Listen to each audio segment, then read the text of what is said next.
আসসালামু আলাইকুম বন্ধুরা, তোমরা কেমন আছো গো? আশা করি আল্লাহর রহমতে ভালো আছো। এই যে সকালবেলা তোমাদের ভাইয়া বাজারে গেছিলো, বাজার নিয়ে আসছে সবজি আনতে, বলছিলাম সবজি আনছে।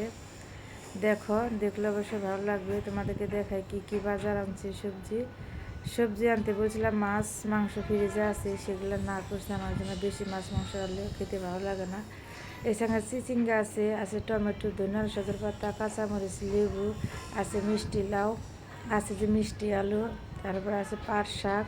আজকে তোমাদেরকে নতুন একটা আইটেম ভর্তা বানিয়ে দেখাবো, মিষ্টি আলু ভর্তা বানিয়ে দেখাবো। তোমরা কে কে খাইছো সেটা জানাবে কমেন্টে, আর কে কে খাওনি সেটা একবার খেয়ে দেখবে। এই মিষ্টি আলুটা ভর্তা খেতে এত মজা বন্ধুরা, একটু একটু মিষ্টি মিষ্টি লাগে, খুবই মজা। ধনিয়া সজের পাতাতে মিষ্টি আলু ভর্তা বানাবো।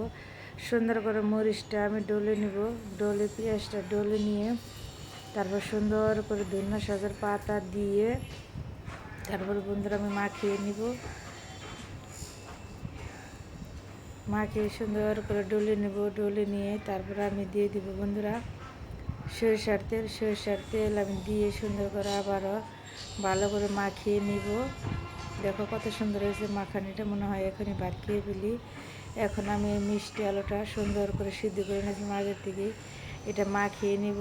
এই দেখো কত সুন্দর সফট, দেখতে কত সুন্দর লোভনীয় লাগতেছে, খেতেও খুবই মজা বন্ধুরা। তোমরা একবার ট্রাই করে খেয়ে দেখবে। দেখো বন্ধুরা কত সুন্দর হয়েছে। আমার ভিডিওটা তোমাদের কাছে ভালো লাগলে লাইক কমেন্ট করবা, সাবস্ক্রাইব করবা, আমার পাশে থাকবা বন্ধুরা। সবার জন্য দোয়া ও ভালোবাসা রইল। সবাই ভালো থাকবা। আল্লাহ হাফেজ।